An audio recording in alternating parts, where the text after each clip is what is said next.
ಎಲ್ಲರಿಗೂ ನಮಸ್ಕಾರ. ನಾನು ನಿಮ್ಮ ಸೌಮ್ಯಾಸ್ ಕುಕಿಂಗ್ ಡೈರಿ ಚಾನಲ್ಗೆ ಸ್ವಾಗತ. ಇವತ್ತು ನಾನು ತುಂಬಾ ಕ್ರಿಸ್ಪಿಯಾಗಿರುವಂಥ ದೋಸೆ ರೆಸಿಪಿಯನ್ನು ಮಾಡಿ ತೋರಿಸ್ತೀನಿ. ತುಂಬಾ ಈಸಿ ರೆಸಿಪಿ, ಆಮೇಲೆ ತುಂಬಾ ಕ್ರಿಸ್ಪಿಯಾಗಿರುತ್ತೆ. ನೀವು ಹೋಟೆಲಲ್ಲಿ ಯಾವ ಥರ ಕ್ರಿಸ್ಪಿಯಾಗಿ ದೋಸೆ ತಿಂತೀರಲ್ಲ ಅದೇ ಥರ ಬರುತ್ತೆ. ಈ ದೋಸೆ ರೆಸಿಪಿಗೆ ನಾನಿಲ್ಲಿ 2 ಕಪ್ಪಿನಷ್ಟು ದೋಸೆ ಅಕ್ಕಿಯನ್ನು ತಗೊಳ್ಬೇಕು. ಇಲ್ಲ ಅಂದರೆ ಸೋನಾ ಮಸೂರಿ ಅಕ್ಕಿ ಆದರೂ ನಡೆಯುತ್ತೆ, ಇಲ್ಲ ರೇಷನ್ ಅಕ್ಕಿ ಆದರೂ ನೀವು ಬಳಸ್ಕೋಬೋದು. 2 ಕಪ್ ಅಕ್ಕಿಗೆ ಅರ್ಧ ಕಪ್ಗಿಂತ ಸ್ವಲ್ಪ ಕಮ್ಮಿ ಉದ್ದಿನ ಬೇಳೆಯನ್ನು ತಗೊಂಡಿದ್ದೀನಿ.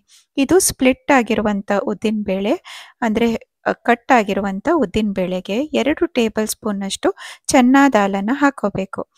ಈ ಚನ್ನಾ ದಾಲ್ ಹಾಕೋದು ಕಲರ್ಗೋಸ್ಕರ. ನಂತರ 1/4 ಕಪ್ಪಿನಷ್ಟು ಅವಲಕ್ಕಿಯನ್ನು ಹಾಕಬೇಕು. 1/4 ಕಪ್ ಅವಲಕ್ಕಿ, ಯಾವುದು ಅವಲಕ್ಕಿ ಬೇಕಾದ್ರೆ ಹಾಕೋಬೋದು, ದಪ್ಪ ಆದರೂ ಹಾಕ್ಬೋದು, ಪೇಪರ್ ಅವಲಕ್ಕಿ ಆದರೂ ಹಾಕೋಬೋದು. ಇದನ್ನು ನಾವೀಗ ಚೆನ್ನಾಗಿ ಒಂದು 3ರಿಂದ 4 ಸಲ ತೊಳೆದ್ಬಿಟ್ಟು ನೀರನ್ನು ಹಾಕಿ ನಾವೊಂದು 6ರಿಂದ 7 ಗಂಟೆ ಆದರೂ ಇದನ್ನು ನೆನೆಸ್ಕೋಬೇಕು. ಅಕ್ಕಿ ಚೆನ್ನಾಗಿ ನೆನೆದ ಮೇಲೇ ನೀವು ಇದನ್ನು ಗ್ರೈಂಡ್ ಮಾಡ್ಕೊಳ್ಳಿ.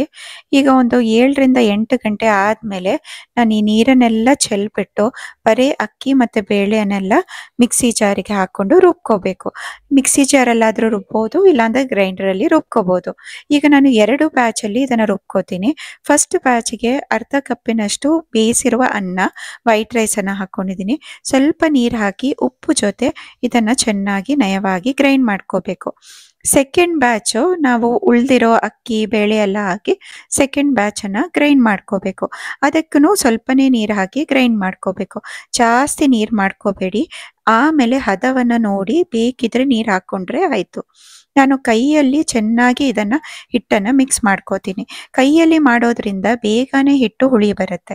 ಹಾಗಾಗಿ ನಾವು ಬ್ಯಾಂಗ್ಳೂರಲ್ಲಿರೋದ್ರಿಂದ ಹುಳಿ ಬೇಗ ಬರಲ್ಲ. ಹಾಗಾಗಿ ನಾನು ಉಪ್ಪನ್ನು ಗ್ರೈಂಡ್ ಮಾಡುವಾಗನೇ ಹಾಕಿ ಚೆನ್ನಾಗಿ ಈ ಥರ ಕೈಯಲ್ಲಿ ನಾನು ಮಿಕ್ಸ್ ಮಾಡಿಬಿಟ್ಟು ಫರ್ಮೆಂಟ್ ಆಗಲಿಕ್ಕೆ, ಹುಳಿ ಬರಲಿಕ್ಕೆ ಹಿಟ್ಟನ್ನು ಇಟ್ಟಿದ್ದೀನಿ.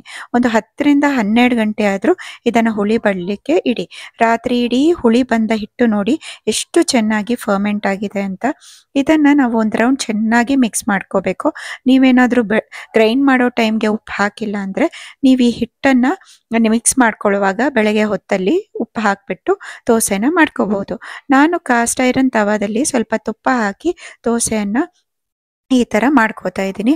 ಮೇಲಿಂದ ಸ್ವಲ್ಪ ತುಪ್ಪವನ್ನು ಹಾಕ್ಕೊಂಡು ಸ್ವಲ್ಪ ಕ್ರಿಸ್ಪಿ ಆಗಲಿಕ್ಕೆ ಒಂದು 2 ನಿಮಿಷ ಫ್ರೈ ಮಾಡಿಕೊಂಡ್ರೆ ನೋಡಿ ಎಷ್ಟು ಕ್ರಿಸ್ಪಿಯಾಗಿರುವಂಥ ಗರಿ ಗರಿ ದೋಸೆ ಹೋಟೆಲ್ ಥರ ರೆಡಿ ಆಗುತ್ತೆ. ಈ ಕಾಸ್ಟ್ ಐರನ್ ತವಾದು ಡೀಟೇಲ್ಸ್ ತುಂಬ ಜನ ಕೇಳ್ತಾ ಇದ್ರು. ನಾನು ಅದರ ಲಿಂಕ್ನ ಕೂಡ ಡಿಸ್ಕ್ರಿಪ್ಷನ್ ಬಾಕ್ಸಲ್ಲಿ ಹಾಕಿರ್ತೀನಿ. ಇದನ್ನು ಒಮ್ಮೆ ಟ್ರೈ ಮಾಡಿ ನೋಡಿ. ನಿಮಗೆ ಈ ವಿಡಿಯೋ ಇಷ್ಟ ಆದರೆ ದಯವಿಟ್ಟು ವಿಡಿಯೋನ ಲೈಕ್ ಮಾಡ್ಲಿಕ್ಕೆ ಮರಿಬೇಡಿ. ಆಮೇಲೆ ಚಾನಲನ್ನು ಸಬ್ಸ್ಕ್ರೈಬ್ ಮಾಡಿ. Thank you.